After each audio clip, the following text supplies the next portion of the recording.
एक छोटे से गांव के पास डेंस जंगल में एक रहस्यमय पेड़ था जिसे कुछ लोग ही जानते थे। वो जादुई पेड़ था। कहा जाता है कि उसके सेब खाने से किसी भी एक इच्छा को पूरी किया जा सकता है। लेकिन इस पेड़ के जादुई शक्ति का एक मूल्य था, शुद्ध और निष्कपट मन। जिसका मन शुद्ध और निष्कपट होता था, जादुई पेड़ उसी की एक इच्छा पूरी करता था। लेकिन जिसके मन में स्वार्थ और छल होता था, उसको जादुई पेड़ हमेशा के लिए सुला देता। कहानी की शुरुआत होती है जब एक छोटी सी लड़की मीरा जंगल में खो जाती है और जादुई पेड़ को ढूंढ लेती है। वो अपने जीवन को बदलने के लिए एक सेब तोड़ती है, लेकिन जैसे ही वो सेब को खाई, पेड़ अपना रहस्य खोलता है और मीरा को अपनी इच्छा की कीमत चुकानी पड़ती है। क्या मीरा का दिल इतना साफ होगा कि वह इस जादू की कीमत चुका सके, या वह भी अपने लालच की वजह से हमेशा के लिए सो जाएगी? एक छोटे से गांव के पास, जहां सुबह की धूप सूरज की किरणों से खेलती थी, एक गहरा और रहस्यमय जंगल था। इस जंगल के बीचों बीच एक प्राचीन पेड़ खड़ा था जिसे लोग जादुई सेब का पेड़ कहते थे। उस पेड़ पर उगे सेब मानो उसमें सूरज की रोशनी कैद हो। किंतु यह पेड़ किसी साधारण पेड़ की तरह नहीं था। कहा जाता था कि जो इसका सेब खाता, उसकी एकमात्र इच्छा पूरी हो जाती थी। लेकिन इस जादू का एक मूल्य था, शुद्ध हृदय और निष्कपट मन। उसी गाँव में मीरा नाम की एक नन्ही लड़की अपने परिवार के साथ रहती थी। वह जिज्ञासु और बहादुर थी, लेकिन उसके दिल में हमेशा यह दर्द रहता था। एक दिन जब जंगल में मीरा लकड़ी बटोरने गई, वहाँ एक अद्भुत चमकती हुई रोशनी ने उसका ध्यान खींचा। मीरा ने उस रोशनी की ओर कदम बढ़ाए और खुद को के पेड़ के सामने पाया।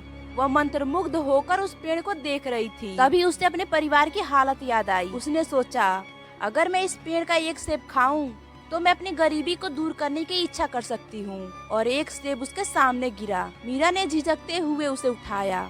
जैसे ही उसने उसे काटा और खाया, पेड़ अचानक से बोलने लगा, तुमने मेरे शक्ति को छुआ है, अब तुम्हें अपनी इच्छा की कीमत चुकानी पड़ेगी। मीरा चौंक गई। उसने पूछा, कैसी कीमत? पेड़ ने जवाब दिया, तुम्हारी इच्छा तभी पूरी होगी अगर तुम्हारा दिल स्वच्छ और निस्वार्थ है। लेकिन अगर तुम स्वार्थ और लालच से प्रेरित हो तो तुम हमेशा के लिए सो जाओगी। अब अपनी इच्छा कहो। मीरा ने सोचा, वह चाहती थी कि उसका परिवार अमीर हो जाए, लेकिन तभी उसने महसूस किया कि वह अपनी इच्छा से अपने परिवार को सुखी तो करना चाहती है, लेकिन यह इच्छा उसके अपने आराम और विलासिता की लालसा से जुड़ी है। कुछ क्षणों के लिए मीरा ने अपनी आंखें बंद की और सोचा। उसने महसूस किया कि उसकी असली इच्छा पैसा नहीं, बल्कि अपने परिवार के चेहरों पर खुशी देखना है। उसने पेड़ से कहा, मैं चाहती हूँ मेरे परिवार को खुशी मिले। अगर इसका मतलब यह है कि मुझे त्याग करना होगा तो मैं तैयार हूँ। पेड़ ने कुछ पल चुप्पी साधी और फिर उसकी डालियां खुशी से झूम उठी। पेड़ ने कहा, तुम्हारा दिल सचमुच साफ है, तुम्हारी इच्छा पूरी होगी। मीरा ने जब वापस गांव लौटकर देखा तो उसका घर बदल चुका था। उसका परिवार हंसी खुशी में डूबा हुआ था। मीरा ने उस दिन सीखा, उन्हें न केवल आवश्यक धन मिला था, बल्कि एक नई उम्मीद और प्यार से भरा जीवन भी मिला था। सच्ची खुशी बाहरी चीजों से नहीं मिलती, बल्कि अपने दिल की निस्वार्थ और दूसरों की भलाई से मिलती है। जादुई सेब का पेड़ केवल एक पेड़ नहीं था,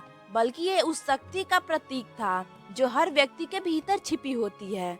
यह सिखाता है कि इच्छाओं का मूल्य तभी समझा जा सकता है जब दिल सच्चा हो। मीरा ने अपने सादगी और प्रेम से इस जादू का सार समझ लिया और अपना जीवन बदल लिया। जंगल के बीच का वह पेड़ अब भी खड़ा है, लेकिन उसकी जादुई शक्ति केवल उन्हीं के लिए जागती है जिनका दिल सच्चा और मन साफ हो। क्या आप भी कभी उससे मिलना चाहेंगे? अगर आपको हमारी कहानी से सीख मिली है तो हमारे चैनल को सब्सक्राइब जरूर कर दें।